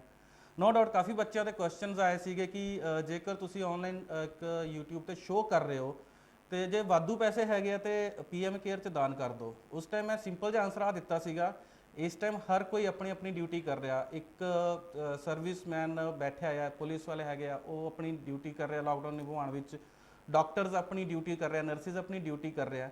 ਤਾਂ being as an immigration consultant ਮੇਰਾ ਵੀ ਆਹ ਫਰਜ਼ ਬਣਦਾ ਕਿ ਜੋ ਮੇਰੀ ਫੀਲਡ ਹੈਗੀ ਹੈ, ਉਹ ਜਦੋਂ ਸਾਰੇ ਫ੍ਰੀ ਟਾਈਮ ਬੈਠੇ ਆ, ਕੁਝ ਹਤਾਸ਼ ਹੋ ਰਿਹਾ, ਨਿਰਾਸ਼ ਹੋ ਰਿਹਾ, ਉਹਨਾਂ ਨੂੰ ਮੈਂ ਉਹ ਥੋੜੀ ਬਹੁਤ ਜੋ ਮੇਰੇ ਕੋਲ ਨੌਲੇਜ ਹੋ ਗਈ ਹੈ ਉਹਨਾਂ ਨਾਲ ਮੈਂ ਸਾਂਝੀ ਕਰ ਲਵਾਂ ਕਿ ਸ਼ਾਇਦ ਉਹਨਾਂ ਦੇ ਕੰਮ ਆ ਜਾਵੇ। ਮੈਂ ਆਹ ਚੀਜ਼ ਕਹੀ ਸੀਗੀ ਕਿ ਜੇ ਇਹਦੇ ਵਿੱਚੋਂ 1% ਨੌਲੇਜ ਵੀ ਕਿਸੇ ਦੇ ਕੰਮ ਆਉਂਦੀ ਹੈ ਤਾਂ ਮੇਰੇ ਵਾਸਤੇ ਬਹੁਤ ਵੱਡੀ ਗੱਲ ਹੈ ਕਿ ਫ੍ਰੀ ਟਾਈਮ ਵਿੱਚ ਮੈਂ ਤੁਹਾਨੂੰ ਥੋੜੀ ਜਿਹੀ ਨੌਲੇਜ ਦਿੱਤੀ ਹੈ। ਦੂਜੀ ਗੱਲ, ਫ੍ਰੀ 에ਅਰ ਟਿਕਟਸ ਜਾਂ ਫ੍ਰੀ ਅਕੋਮੋਡੇਸ਼ਨ 1 ਮਹੀਨੇ ਦੀ ਕਿਉਂ? ਮਾਰਚ ਵਿੱਚ ਸਾਡੇ ਜੋ ਵੀਜ਼ਾ ਆਏ ਸੀਗੇ ਉਹ 18 ਮਾਰਚ ਤੋਂ ਪਹਿਲਾਂ ਦੇ ਸੀਗੇ। ਹੁਣੇ ਪਿਛਲੇ ਹਫਤੇ 2 ਬੱਚਿਆਂ ਨੇ ਟਰੈਵਲ ਕੀਤਾ ਹੈ ਕੈਨੇਡਾ, ਉਹਨਾਂ ਨੂੰ ਫਿਰ ਇਮੀਗ੍ਰੇਸ਼ਨ ਤੇ ਉਹਨਾਂ ਨੇ ਆਪਣਾ ਕੁਆਰੰਟਾਈਨ ਦਾ ਦੱਸਣਾ ਸੀਗਾ ਕੀ ਪਲਾਨ ਹੈ। ਅਨਫੋਰਚੂਨੇਟਲੀ ਉਹਨਾਂ ਬੱਚਿਆਂ ਦੇ ਕੋਈ ਵੀ ਰਿਲੇਟਿਵ ਕੋਈ ਵੀ ਨੋਨ ਟੂ ਉੱਧਰ ਨਹੀਂ ਸੀਗੇ ਤੇ ਬੱਚਿਆਂ ਨੇ ਸਾਨੂੰ ਕੰਟੈਕਟ ਕੀਤਾ ਕਿ ਆਪਾਂ ਹੁਣ ਜਾਣਾ ਹੈ ਉੱਧਰ ਜਾ ਕੇ ਆਨਲਾਈਨ ਕਲਾਸਿਸ ਹੀ ਲਗਾਣੀ ਹੈ, ਬਟ ਆਪਾਂ ਫਲਾਈ ਕਰਨਾ ਤਾਂ ਸਾਨੂੰ ਅਕੋਮੋਡੇਸ਼ਨ ਦਾ ਕਿੱਦਾਂ ਹੋਏਗਾ। ਆਪਾਂ ਪਹੁੰਚ ਜਾਂਦੇ ਹੋਟਲ ਦੇ ਵਿੱਚ ਰਹਿੰਦੇ, ਫਿਰ ਸਰਚ ਕਰਦੇ, ਫਿਰ ਸਾਨੂੰ ਚੀਪ ਅਕੋਮੋਡੇਸ਼ਨ ਲੱਭਣ ਨੂੰ ਟਾਈਮ ਲੱਗ ਜਾਣਾ ਸੀ। ਬਿਕੋਜ਼ ਕੈਨੇਡਾ ਦੇ ਵਿੱਚ ਜੇ ਕੋਈ ਸਰਕਾਰੀ ਖਰਚ ਤੇ ਤੁਸੀਂ ਰਹਿੰਦੇ ਹੋ 2.5-3 ਲੱਖ ਤੁਹਾਡਾ ਲੱਗ ਜਾਊਗਾ 14 ਦਿਨ ਦੇ ਕੁਆਰੰਟਾਈਨ ਦਾ। ਇਸ ਕਰਕੇ ਆਈ ਅਬਰੋਡ ਦੀ ਟੀਮ ਦੇ ਦਿਮਾਗ ਵਿੱਚ, ਸਾਡੇ ਜੋ ਪੈਨਲ ਦੇ ਵਿੱਚ ਲਾਇਰ ਹੈਗੇ ਆ ਉਹਨਾਂ ਦੇ ਦਿਮਾਗ ਵਿੱਚ ਆ ਗੱਲ ਆਈ ਹੈ ਕਿ ਕਿਉਂ ਨਾ ਆਪਾਂ ਬੱਚਿਆਂ ਨੂੰ ਆ ਚੀਜ਼ ਆਪਣੇ ਵੱਲੋਂ ਪ੍ਰੋਵਾਈਡ ਕਰੀਏ। ਦੂਜੀ ਗੱਲ, ਫ੍ਰੀ 에ਅਰ ਟਿਕਟ। ਯਸ, ਆਈ ਅਬਰੋਡ ਹੁਣ ਜੋ ਵੀ ਬੱਚੇ ਅਪਲਾਈ ਕਰ ਰਹੇ ਕਿਊਬਿਕ ਦੇ ਨੰਬਰ ਇਨਟੇਕ ਦੇ ਵਿੱਚ ਜਾਂ ਫਿਰ ਫੈਡਰਲ ਦੇ ਵੀ, ਪਹਿਲੀ ਗੱਲ ਲਿਮਟਿਡ ਨੰਬਰ ਆਫ ਕਾਲਜਿਸ ਹੈਗੇ ਆ ਜਿਨ੍ਹਾਂ ਨਾਲ ਸਾਡੀ ਆਹ ਗੱਲ ਹੋਈ ਹੈ। ਖਜ਼ਾਨਾ ਕਿੱਥੋਂ ਆਇਆ? ਖਜ਼ਾਨਾ ਅਜੇ ਆਇਆ ਨਹੀਂ ਹੈ, ਖਜ਼ਾਨਾ ਸਾਡੇ ਕੋਲ ਅਜੇ ਆਣਾ ਹੈ। ਜਦੋਂ ਬੱਚਿਆਂ ਦੇ ਵੀਜ਼ਾ ਆਣਗੇ ਹਰ ਕਿਸੇ ਨੂੰ ਪਤਾ ਹੈ ਪ੍ਰੋਫਿਟ ਕਾਲਜ ਨੂੰ ਵੀ ਹੁੰਦਾ ਹੈ ਤੇ consultant to be a part of commission ਉਹਦੀ ਸਟੂਡੈਂਟ ਫੀਸ ਤੋਂ 10% ਹੋ ਗਈ, 15% ਹੋ ਗਈ, 14% ਹੋ ਗਈ, ਕੁਛ ਨਾ ਕੁਛ ਕਮਿਸ਼ਨ ਆਂਦੀ ਹੈ। ਤੇ ਸਾਡੇ ਲਾਇਰ ਨੇ, ਆਈ ਅਬਰੋਡ ਦੀ ਮੈਨੇਜਮੈਂਟ ਨੇ ਤੇ ਕੁਛ ਪਰਸੈਂਟ ਕਾਲਜ ਨੇ ਮਿਲ ਕੇ ਡਿਸਾਈਡ ਕੀਤਾ ਹੈ ਕਿ ਆਪਾਂ ਉਸ ਜੋ ਸਾਡਾ ਪ੍ਰੋਫਿਟ ਹੈਗਾ ਉਹਦੇ ਵਿੱਚੋਂ ਬੱਚੇ ਨੂੰ ਹੀ ਸਹੂਲੀਅਤ ਦੇਣੀ ਹੈ। ਪਹਿਲੀ ਸ਼ਰਤ ਆ ਰਹੇਗੀ ਬੱਚਾ ਜਾ ਕੇ ਕਾਲਜ ਚੇਂਜ ਨਹੀਂ ਕਰੇਗਾ। ਬੱਚਾ ਕਾਲਜ ਚੇਂਜ ਨਹੀਂ ਕਰ ਸਕਦਾ, ਆਪਾਂ ਐਗਰੀਮੈਂਟ ਉਹਦੇ ਨਾਲ ਕਰਾਂਗੇ ਤੇ ਯਸ ਉਹਨੂੰ ਏ ਟਿਕਟ ਵੀ ਮਿਲੇਗੀ ਤੇ ਅਕੋਮੋਡੇਸ਼ਨ ਵੀ ਮਿਲੇਗੀ। ਕਿਸੇ ਖਜ਼ਾਨੇ ਤੋਂ ਪੈਸਾ ਨਹੀਂ ਆਏਗਾ, ਕਿਥੇ ਆਪਾਂ ਕੋਈ ਪੁਰਾਣਾ ਖਜ਼ਾਨਾ ਨਹੀਂ ਲੱਭਿਆ, ਕੋਈ ਘੜਾ ਨਹੀਂ ਲੱਭਿਆ। ਸਿੰਪਲ ਜੀ ਗੱਲ ਹੈਗੀ ਹੈ, ਜੋ ਤੁਹਾਡਾ ਪਾਰਟ ਹੈਗਾ ਕਮਿਸ਼ਨ ਜੋ ਸਾਨੂੰ ਮਿਲਣਾ ਹੈਗਾ ਕਮਿਸ਼ਨ ਦਾ ਜਾਂ ਕਾਲਜ ਦਾ ਜੋ ਪ੍ਰੋਫਿਟ ਪਾਰਟ ਹੈਗਾ ਉਹਦੇ ਵਿੱਚੋਂ ਆਪਾਂ ਹੀ ਤੁਹਾਨੂੰ ਹੀ ਕੁਝ ਵਾਪਿਸ ਸਹੂਲੀਅਤ ਦੇ ਤੌਰ ਤੇ ਤੁਹਾਨੂੰ ਲੁਟਾ ਰਹੇ ਹਾਂ। ਓਕੇ, ਮੈਂ ਇੱਕ ਗੱਲ ਦੱਸ ਦਵਾਂ ਆਪਣੇ ਵਿਊਅਰਸ ਨੂੰ ਕਿ ਅੱਜ ਤੱਕ ਵੀਜ਼ਾ ਅਪਡੇਟ ਨੇ ਕਦੇ ਵੀ ਕਿਸੇ ਵੀ ਕੰਸਲਟੈਂਟ ਦਾ ਫੇਵਰ ਨਹੀਂ ਕੀਤਾ, ਬਟ ਅੱਜ ਮੈਂ ਕਹਿਣਾ ਚਾਹੁੰਦਾ ਕਿ ਆਈ ਅਬਰੋਡ ਨੇ ਇੱਕ ਬਹੁਤ ਵਧੀਆ ਉਪਰਾਲਾ ਕੀਤਾ ਹੈ ਕਿਉਂਕਿ ਇਹ ਉਹ ਟਾਈਮ ਹੈ ਜਿੱਥੇ ਹਰ ਇੱਕ ਇਨਸਾਨ ਕਿਸੇ ਦੂਸਰੇ ਇਨਸਾਨ ਤੋਂ ਖੋ ਕੇ ਲੈਣਾ ਚਾਹੁੰਦਾ ਹੈ, ਉਹਨੂੰ ਲੁੱਟਣਾ ਚਾਹੁੰਦਾ ਹੈ। ਲੇਕਿਨ ਆਈ ਅਬਰੋਡ ਨੇ ਇੱਕ ਉਪਰਾਲਾ ਕੀਤਾ ਕਿ ਅਸੀਂ ਆਪਣੇ ਕਮਿਸ਼ਨ ਦੇ ਵਿੱਚੋਂ ਸਟੂਡੈਂਟਸ ਨੂੰ ਅਸੀਂ ਹੈਲਪ ਕਰਾਂਗੇ, ਉਹਨਾਂ ਦੀ 에ਅਰ ਟਿਕਟ ਦਾ ਖਰਚਾ ਚੁੱਕਾਂਗੇ, ਉਹਨਾਂ ਦੇ ਰਹਿਣ ਦਾ ਇੰਤਜ਼ਾਮ ਅਸੀਂ ਕਰਾਂਗੇ। ਬਹੁਤ ਵੱਡੀ ਗੱਲ ਹੈ ਕਿ ਮੇਰੇ ਖਿਆਲ ਨਾਲ ਕਿਸੇ ਕੰਸਲਟੈਂਟ ਨੇ ਐਡੇ ਇਸ ਤਰ੍ਹਾਂ ਦੇ ਔਖੇ ਸਮੇਂ ਦੇ ਵਿੱਚ ਕਦੇ ਕੋਈ ਇਦਾਂ ਦਾ ਸਟੈਪ ਨਹੀਂ ਲਿਆ ਹੋਣਾ। ਸੋ ਮੈਂ ਕਹਾਂਗਾ ਤੁਹਾਡੇ ਵਾਸਤੇ ਤਾੜੀਆਂ ਹੋਣੀਆਂ ਚਾਹੀਦੀਆਂ, ਬਹੁਤ ਵਧੀਆ ਕੰਮ ਤੁਸੀਂ ਕਰ ਰਹੇ ਹੋ ਲਵਿਸ਼ ਜੀ। ਤੇ ਸਾਰੇ ਜਿਹੜੇ ਸਾਡੇ ਦਰਸ਼ਕ ਇਸ ਗੱਲ ਨੂੰ ਦੇਖ ਰਹੇ ਨੇ, ਸੁਣ ਰਹੇ ਨੇ, ਤੇ ਉਹਨਾਂ ਦੇ ਲਈ ਬਹੁਤ ਵੱਡੀ ਖਬਰ ਹੈ, ਬਹੁਤ ਵਧੀਆ ਖਬਰ ਹੈ ਕਿ ਇੱਕ ਵਾਰੀ ਅਗਰ ਤੁਸੀਂ ਸੋਚ ਰਹੇ ਹੋ, ਅਸੀਂ ਅੱਜ ਤੱਕ ਕਦੇ ਵੀ ਵੀਜ਼ਾ ਅਪਡੇਟ ਦੇ ਉੱਤੇ ਤੁਸੀਂ ਕਦੇ ਨਹੀਂ ਸੁਣੋਗੇ ਕਿ ਵੀਜ਼ਾ ਅਪਡੇਟ ਕਿਸੇ ਕੰਸਲਟੈਂਟ ਨੂੰ ਫੇਵਰ ਕਰੇ, ਬਟ ਅੱਜ ਅਸੀਂ ਜ਼ਰੂਰ ਕਹਿ ਰਹੇ ਹਾਂ ਕਿ ਇੱਕ ਵਾਰ ਆਈ ਅਬਰੋਡ ਨੂੰ ਜ਼ਰੂਰ ਮਿਲੋ ਕਿਉਂਕਿ ਉਹ ਤੁਹਾਡਾ ਭਲਾ ਕਰਨਾ ਚਾਹੁੰਦੇ ਨੇ। ਅੱਛਾ ਲਵਿਸ਼ ਜੀ, ਅਗਲਾ ਸਵਾਲ, ਬਹੁਤ ਸਾਰੇ ਮੇਰੇ ਕੋਲ ਸਵਾਲ ਹੈਗੇ ਨੇ, ਮੈਂ ਇਕੱਠੇ ਕਰਕੇ ਸਵਾਲ ਤੁਹਾਨੂੰ ਪੁੱਛ ਰਿਹਾ। ਅਗਲਾ ਸਵਾਲ ਹੈ ਗੁਲਸ਼ਾਦ ਜੀ ਦਾ। ਕਾਫੀ ਸਾਰੇ ਬੱਚਿਆਂ ਨੇ ਇੱਕ ਸੇਮ ਸਵਾਲ ਪੁੱਛਿਆ ਕਿ ਉਹਨਾਂ ਨੂੰ ਵਰਕ ਪਰਮਿਟ, ਮਤਲਬ ਬਹੁਤ ਸਾਰੇ ਉਹਨਾਂ ਨੇ ਐਡਵਰਟੀਜ਼ਮੈਂਟ ਵੀ ਦੇਖੀਆਂ ਜਿੱਥੇ ਉਹਨਾਂ ਨੂੰ 20-50 ਹਜ਼ਾਰ ਲੱਖ ਰੁਪਏ ਦੇ ਕੇ ਲੋਕਾਂ ਨੇ ਕਿਹਾ ਵੀ ਤੁਹਾਨੂੰ ਵਰਕ ਪਰਮਿਟ ਅਸੀਂ ਦਵਾ ਦੇਵਾਂਗੇ। ਕੀ ਇਹ ਗੱਲ ਸੱਚ ਹੈ ਕਿ ਹਿੰਦੁਸਤਾਨ ਦੇ ਵਿੱਚ ਰਹਿੰਦੇ ਹੋਏ ਉਹਨਾਂ ਨੂੰ ਵਰਕ ਪਰਮਿਟ ਇੰਨੇ ਪੈਸੇ ਦੇ ਕੇ ਮਿਲ ਜਾਂਦਾ ਹੈ ਕਿ ਜਾਂ ਫਿਰ ਇਹਦੇ ਵਿੱਚ ਵੀ ਕੋਈ ਚੋਲ ਹੈ? ਇਹਦੇ ਬਾਰੇ ਜ਼ਰੂਰ ਦੱਸੋ please. Work permit no doubt ਇਸ ਟਾਈਮ ਬਹੁਤ ਜ਼ਿਆਦਾ ਮਾਰਕੀਟ ਦੇ ਵਿੱਚ ਚੱਲ ਰਿਹਾ। ਜੇਕਰ ਮੈਂ ਤੁਹਾਨੂੰ ਦੱਸਾਂ ਤੇ ਫੇਸਬੁੱਕ ਦਾ ਤੁਸੀਂ ਜੇਕਰ ਪੇਜ ਖੋਲ ਲਓ ਤਾਂ ਕੈਨੇਡਾ ਔਰ ਯੂਐਸ ਦੇ ਵਿੱਚ ਜੌਬਸ ਦੀ ਇੱਦਾਂ ਦੀ ਉਹ ਆ ਰਹੀ ਹੈ ਐਡਵਰਟੀਜ਼ਮੈਂਟ ਕਿ ਇੱਕ ਕਰੂਜ਼ ਸ਼ਿਪ ਤੇ ਤੁਹਾਨੂੰ ਨੌਕਰੀ ਮਿਲੇਗੀ, ਹੋਟਲ ਹੈ ਉੱਧਰ ਲੋੜ ਹੈਗੀ ਹੈ ਕਿ ਜਿਵੇਂ ਕੈਨੇਡਾ ਦੇ ਵਿੱਚ ਤਾਂ ਇੰਪਲੋਈਜ਼ ਬਚੇ ਹੀ ਨਹੀਂ ਹੈ, ਉੱਧਰ ਤਾਂ ਸਾਰੇ ਡਿਊਟੀਆਂ ਤੇ ਲੱਗੇ, ਫਿਰ ਵੀ ਹੋਟਲ ਖਾਲੀ ਪਏ ਆ। ਓਕੇ, ਕਰਨਾ ਕੀ ਹੈ ਉਹਨਾਂ ਨੇ?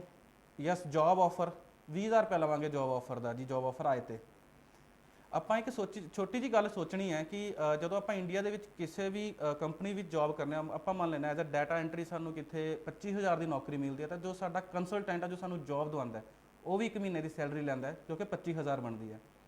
ਤਾਂ ਬੰਦਿਆਂ ਦੇ ਧਿਆਨ ਦੇਣ ਯੋਗ ਆਹ ਗੱਲ ਹੈਗੀ ਹੈ, ਕੀ ਤੁਸੀਂ ਕੈਨੇਡਾ 20,000 ਰੁਪਏ ਮਹੀਨੇ ਦੀ ਨੌਕਰੀ ਕਰਨ ਜਾ ਰਹੇ ਹੋ? ਜੇ ਤੁਸੀਂ ਮਹੀਨੇ ਦਾ 4 ਲੱਖ ਕਮਾ ਰਹੇ ਹੋ ਤਾਂ ਉਹ ਕੰਸਲਟੈਂਟ ਤੁਹਾਡੇ ਤੋਂ 4 ਲੱਖ ਕਿਉਂ ਨਹੀਂ ਡਿਮਾਂਡ ਕਰ ਰਿਹਾ 1 ਮਹੀਨੇ ਦੀ ਸੈਲਰੀ? ਦੂਜੀ ਗੱਲ, ਜਿੰਨਾ ਛੋਟਾ ਅਮਾਉਂਟ ਉਨੀ ਮੋਟੀ ਠੱਗੀ, ਸਾਫ਼ ਜੀ ਗੱਲ ਆਪਾਂ ਆ ਜਾਣਦੇ ਹਾਂ। ਵਰਕ ਪਰਮਿਟ ਦੀ ਐਡ ਪਾ ਦਿਓ, 5-5000 ਰੁਪਏ ਲੱਗੇਗਾ ਜੌਬ ਆਫਰ ਆਏ ਤੇ। ਇਦਾਂ ਕਰਕੇ ਉਹਨਾਂ ਨੇ 10,000 ਬੰਦਿਆਂ ਤੋਂ 5-5000 ਲੈ ਲਿਆ। ਕੌਣ 5000 ਦੇ ਪਿੱਛੇ ਥਾਣੇ ਦੇ ਗੇੜੇ ਕੱਟੂਗਾ? ਸਿੰਪਲ ਜੀ ਗੱਲ ਆ ਗਈ ਹੈ, ਕੋਈ ਨਹੀਂ ਕੱਟਦਾ। ਤੇ ਜੋ ਤੀਜੀ ਗੱਲ, ਤੁਸੀਂ ਪੋਸਟ ਤੇ ਦੇਖ ਲਓ ਕਿ ਕੌਣ ਬੰਦਾ ਐਡ ਡਾਲ ਰਿਹਾ, ਕੀ ਤੁਸੀਂ ਉਹਨਾਂ ਤੋਂ ਫਿਜ਼ੀਕਲੀ ਮਿਲ ਰਹੇ ਹੋ? ਇੰਟਰਨੈਸ਼ਨਲ ਨੰਬਰ ਹੈਗੇ ਆ, ਸਭ ਕੁਝ ਬਾਹਰ ਦਾ ਹੈਗਾ ਆ। ਨੋ ਡਾਊਟ ਬੰਦੇ ਇੱਧਰ ਦੇ ਹੋਣੇ, ਇੰਟਰਨੈਸ਼ਨਲ ਨੰਬਰ ਉਹਨਾਂ ਨੇ ਖਰੀਦ ਲਏ ਹੋਣੇ ਆ, ਉਹਦੇ ਤੇ ਪਾਈ ਜਾ ਰਿਹਾ ਕਿ ਮੈਨੂੰ ਭੇਜ ਦਿਓ। ਤੇ ਪਤਾ ਹੈ ਕਿ ਛੋਟੇ ਅਮਾਉਂਟ 20,000 ਅਮਾਉਂਟ ਦੇ ਪਿੱਛੇ ਕੌਣ ਸਾਡੇ ਤੇ ਕੇਸ ਕਰੂਗਾ, ਕੌਣ ਸਾਡੇ ਪਿੱਛੇ ਭੱਜੂਗਾ? ਈਵਨ ਕਿ ਮੈਂ ਵੀ ਜੇ ਜੌਬ ਆਫਰ ਅਪਲਾਈ ਕਰਾਂ ਮੇਰਾ 20,000 ਡੁੱਬ ਜਾਂਦਾ ਹੈ ਤੇ ਮੈਂ ਵੀ ਉਹਦੇ ਪਿੱਛੇ ਪਰੇਸ਼ਾਨ ਨਹੀਂ ਹੋਣਾ ਕਿ ਚਲ 20,000 ਕੋਈ ਵੱਡੀ ਰਕਮ ਨਹੀਂ ਸੀਗੀ, ਬਟ ਕਈਆਂ ਵਾਸਤੇ ਬਹੁਤ ਵੱਡੀ ਰਕਮ ਹੈਗੀ ਹੈ। ਸਭ ਤੋਂ ਵੱਡਾ ਨੁਕਸਾਨ ਇਹਦਾ ਇਹ ਹੈਗਾ ਜੇ ਤੁਸੀਂ ਇਹਦੇ ਤੇ ਅਪਲਾਈ ਕਰਦੇ ਹੋ ਔਰ ਉਹ ਤੁਹਾਡਾ ਬੰਦਾ ਉਹ ਤੁਹਾਡੀ ਫਾਈਲ ਲਗਾ ਦਿੰਦਾ ਐਮਬੈਸੀ, ਤੁਹਾਡੇ ਹੱਥੇ ਨਾ ਆਪਣਾ ਜੌਬ ਆਫਰ ਹੋਏਗਾ, ਨਾ ਡਾਕੂਮੈਂਟ ਕੀ ਲਗਾਏ ਆ, ਨਾ ਕੀ ਹੋਏਗਾ। ਇੱਕ ਵਾਰ ਤੁਸੀਂ ਰਿਫਿਊਜ਼ ਹੋ ਗਏ, ਕੱਲ ਨੂੰ ਤੁਸੀਂ ਟੂਰਿਸਟ ਵੀਜ਼ਾ ਵੀ ਨਹੀਂ ਲੈ ਪਾਓਗੇ ਕੈਨੇਡਾ ਦਾ। ਆਹ ਚੀਜ਼ ਬਹੁਤ ਧਿਆਨ ਦੇਣ ਵਾਲੀ ਗੱਲ ਹੈਗੀ ਹੈ। Okay, work permit yes India ਤੋਂ ਚੱਲਦਾ ਹੈ, ਆਈ ਅਬਰੋਡ ਡੀਲ ਨਹੀਂ ਕਰਦਾ। ਇੰਡੀਆ 'ਚ ਸਿਰਫ 5 ਕੰਪਨੀਆਂ ਹੈਗੀਆਂ, ਨਾਰਥ ਇੰਡੀਆ ਸਿਰਫ ਇੱਕ ਕੰਪਨੀ ਹੈਗੀ ਜੋ ministry of external human affairs ਤੋਂ ਰਜਿਸਟਰਡ ਹੈਗੀ ਹੈ ਲੀਗਲੀ ਮੈਨ ਪਾਵਰ ਟ੍ਰਾਂਸਫਰ ਕਰਨ ਦੀ, ਵਰਕ ਪਰਮਿਟ ਵਿੱਚ ਡੀਲ ਕਰਨ ਦੀ। ਰੈਸਟ ਆਫ ਆਲ ਆਪੇ ਤੁਸੀਂ ਉਹਨਾਂ ਦੇ ਲਾਇਸੈਂਸ ਚੈੱਕ ਕਰ ਲਓ, ਹਿਊਮਨ ਮਿਨਿਸਟਰੀ ਤੋਂ ਉਹਨਾਂ ਦਾ ਲਾਇਸੈਂਸ ਚੈੱਕ ਕਰਾ ਲਓ। ਸਪੈਸ਼ਲ ਲਾਇਸੈਂਸ ਤੁਸੀਂ ਚੈੱਕ ਕਰਵਾਉਣਾ ਹੈ ਕਿ ਇਹਨਾਂ ਕੋਲ ਕੀ ਮੈਨ ਪਾਵਰ ਟ੍ਰਾਂਸਫਰ ਦਾ ਲਾਇਸੈਂਸ ਹੈਗਾ ਜਾਂ ਨਹੀਂ, ਨਾਰਮਲ ਇਮੀਗ੍ਰੇਸ਼ਨ ਦਾ ਨਹੀਂ, ਸਪੈਸ਼ਲੀ ਮੈਨ ਪਾਵਰ ਟ੍ਰਾਂਸਫਰ ਦਾ। ਇਹ ਲਾਇਸੈਂਸ ਹੈਗਾ ਬਿਲਕੁਲ 20,000 ਤੇ ਜੌਬ ਆਫਰ ਦਿੰਦੇ ਆ। ਮੇਰੀ ਦੁਆ ਤੁਹਾਡੇ ਨਾਲ ਹੈ, ਤੁਹਾਡਾ ਵਰਕ ਪਰਮਿਟ ਆਵੇ ਤਾਂ ਤੁਸੀਂ ਜਾ ਕੇ ਕੈਨੇਡਾ ਡਾਲਰ ਛਾਪੋ। ਬਟ ਮੇਰੇ ਐਕਸਪੀਰੀਅੰਸ ਦੇ ਅਕੋਰਡਿੰਗਲੀ 99.9 ਆ ਚੀਜ਼ ਫੇਕ ਚੱਲ ਰਹੀ ਹੈ ਤੇ ਬੱਚੇ ਨੇ ਇਹਦੇ ਉੱਤੇ ਮੇਰੇ ਹਿਸਾਬ ਨਾਲ ਆਪਣੀ ਪ੍ਰੋਫਾਈਲ ਖਰਾਬ ਨਹੀਂ ਕਰਨੀ ਚਾਹੀਦੀ। ਬਹੁਤ ਸਹੀ ਕਿਹਾ। ਮੈਂ ਆਪਣੇ ਦਰਸ਼ਕਾਂ ਨੂੰ ਇਹ ਗੱਲ ਦੱਸ ਦਵਾਂ ਕਿ ਕਿਸੇ ਵੀ ਇਦਾਂ ਦੇ ਏਜੰਟ ਦੇ ਝਾਂਸੇ 'ਚ ਆਉਣ ਤੋਂ ਪਹਿਲਾਂ ਉਹਨਾਂ ਦਾ ਜ਼ਰੂਰ ਜਾਂ ਲਾਇਸੈਂਸ ਹੈਗਾ ਉਹ ਜ਼ਰੂਰ ਚੈੱਕ ਕਰਵਾ ਲਵੋ ਕਿ ਕਿਤੇ ਇਹ ਨਾ ਹੋਵੇ ਕਿ ਕੁਝ ਕੈਨੇਡਾ ਦੇ ਸਟੱਡੀ ਵੀ ਵਰਕ ਪਰਮਿਟ ਦੇ ਲਾਲਚ ਦੇ ਚੱਕਰ ਦੇ ਵਿੱਚ ਅਸੀਂ ਆਪਣੀ ਜ਼ਿੰਦਗੀ ਭਰ ਦਾ ਵੀਜ਼ਾ ਗਵਾ ਬੈਠੀਏ। ਅੱਛਾ, ਮੇਰਾ ਲਾਸਟ ਸਵਾਲ ਹੈ ਅੱਜ ਦੇ ਸ਼ੋਅ ਦੇ ਵਿੱਚ। ਕੁਮਾਰ ਕ੍ਰਿਤੀ ਜੀ ਨੇ ਇਹ ਸਵਾਲ ਸਾਨੂੰ ਪੁੱਛਿਆ। ਉਹਨਾਂ ਨੇ ਪੀਆਰ ਦੇ ਬਾਰੇ ਲਵਿਸ਼ ਜੀ ਇਹ ਗੱਲ ਪੁੱਛੀ ਹੈ ਕਿ 432 ਉਹਨਾਂ ਦਾ ਸਕੋਰ ਬਣਦਾ ਹੈ, ਤਾਂ ਕੀ ਉਹ ਕੈਨੇਡਾ ਪੀਆਰ ਦੇ ਲਈ ਅਪਲਾਈ ਕਰ ਸਕਦੇ ਨੇ ਜਾਂ ਉਹ ਨਹੀਂ ਕਰ ਸਕਦੇ, ਜਾਂ ਕਰਨਾ ਚਾਹੀਦਾ ਜਾਂ ਨਹੀਂ ਕਰਨਾ ਚਾਹੀਦਾ ਉਹਨਾਂ ਨੂੰ? ਬਿਲਕੁਲ, ਦੇਖੋ 432 CRS ਤੇ ਬਹੁਤ ਵਧੀਆ ਹੈਗਾ ਕਿ ਤੁਹਾਡੀ ਪੀਆਰ ਦੇ ਚਾਂਸਸ ਕਾਫੀ ਜ਼ਿਆਦਾ ਹੈਗੇ, ਬਟ ਇਹਦੇ ਵਿੱਚ ਡਿਪੈਂਡ ਕਰੇਗਾ ਨੌਕ ਕੋਡ ਕੀ ਆਪਾਂ ਲਗਾਉਂਦੇ ਹਾਂ, ਤੁਹਾਡੀ ਜੌਬ ਕੀ ਹੈਗੀ ਹੈ, ਤੁਹਾਡੇ ਕੋਲ ਵਰਕ ਐਕਸਪੀਰੀਅੰਸ ਕਿਸ ਚੀਜ਼ ਦਾ ਹੈਗਾ, ਤੇ ਕੀ ਉਹ ਜੌਬ ਕੈਟਾਗਰੀ ਇਸ ਟਾਈਮ ਕੈਨੇਡਾ ਦੇ ਵਿੱਚ ਓਪਨ ਹੈਗੀ ਹੈ, ਜੇਕਰ ਹੈਗੀ ਹੈ ਤਾਂ ਕਿਹੜੇ ਪ੍ਰੋਵਿੰਸ ਦੇ ਵਿੱਚ ਹੈਗੀ ਹੈ। ਫਿਰ ਜੇਕਰ ਤੁਹਾਡਾ ਵਿਦਆਊਟ ਜੌਬ ਆਫਰ ਹੀ LMI ਅਗਰ ਐਗਜ਼ਾਮਪਲ ਦੇ ਨਾਲ ਇੰਨਾ ਸਕੋਰ ਬਣ ਰਿਹਾ, ਤੁਸੀਂ ਜੌਬ ਆਫਰ ਲਗਾਓਗੇ 470-80 ਤੁਹਾਡਾ ਕ੍ਰਾਸ ਕਰ ਜਾਏਗਾ, ਤੇ ਪੀਆਰ ਦੇ ਚਾਂਸਸ ਤੁਹਾਡੇ ਬਹੁਤ ਵਧੀਆ ਹੈਗੇ। ਲੇਕਿਨ ਇਸ ਮੰਚ ਤੇ ਮੈਂ ਤੁਹਾਨੂੰ ਆਹ ਪ੍ਰੋਮਿਸ ਨਹੀਂ ਕਰ ਸਕਦਾ ਕਿ ਤੁਹਾਨੂੰ ਇਸ ਸਕੋਰ ਤੇ ਪੀਆਰ ਮਿਲੇਗੀ। ਨੋ ਡਾਊਟ ਪੀਆਰ ਦਾ 428 ਵੀ ਸਕੋਰ ਜਾਂਦਾ, 434 ਵੀ ਜਾਂਦਾ, 464 ਵੀ ਨਿਕਲ ਜਾਂਦਾ CRS ਸਕੋਰ, ਬਟ ਤੁਹਾਡਾ ਮੇਨ ਡਿਪੈਂਡ ਕਰਦਾ ਹੈ ਐਟ ਲੈਵਲ ਆਫ ਐਜੂਕੇਸ਼ਨ, ਤੁਸੀਂ ਕਿਸ ਕੈਟਾਗਰੀ ਦੇ ਵਿੱਚ ਜੌਬ ਕਰ ਰਹੇ ਹੋ, ਕਿਸ NOC ਦੇ ਅੰਡਰ ਜੌਬ ਕਰ ਰਹੇ ਹੋ, ਤੇ ਤੁਹਾਡਾ ਵਰਕਿੰਗ ਐਕਸਪੀਰੀਅੰਸ ਕਿੱਦਾਂ ਦਾ ਹੈਗਾ, ਸਪਾਊਸ ਦੇ ਪੁਆਇੰਟ ਜੁੜਦੇ ਆ ਕਿੱਦਾਂ ਕਰਕੇ। ਤੇ ਇੱਕ ਵਾਰ ਤੁਹਾਨੂੰ ਆਪਣਾ ਡਿਟੇਲਡ ਰੈਜ਼ਿਊਮ ਮੇਰੇ ਨਾਲ ਸ਼ੇਅਰ ਕਰਨਾ ਪਏਗਾ। ਸ਼ੇਅਰ ਕਰਕੇ ਤੁਸੀਂ ਸਾਡੇ ਤੋਂ ਸਲਾਹ ਪੁੱਛ ਸਕਦੇ ਹੋ। ਫਿਰ ਸਾਡੇ ਤੋਂ ਤੁਸੀਂ ਕੰਸਲਟੈਂਸੀ ਲਵੋ, 2-3 ਹੋਰ ਕੰਸਲਟੈਂਟਸ ਨੂੰ ਮਿਲੋ, ਫਿਰ ਉਹ ਪ੍ਰੋਸੈਸ ਦੇ ਵਿੱਚ ਜੋ ਵਧੀਆ ਲੱਗਦਾ ਉਹਦੇ ਥਰੂ ਤੁਸੀਂ ਰਾਹੀਂ ਆਪਣੀ ਪੀਆਰ ਤੁਸੀਂ ਪ੍ਰੋਸੈਸ ਕਰ ਸਕਦੇ ਹੋ। But CRS 432 quite good for your PR.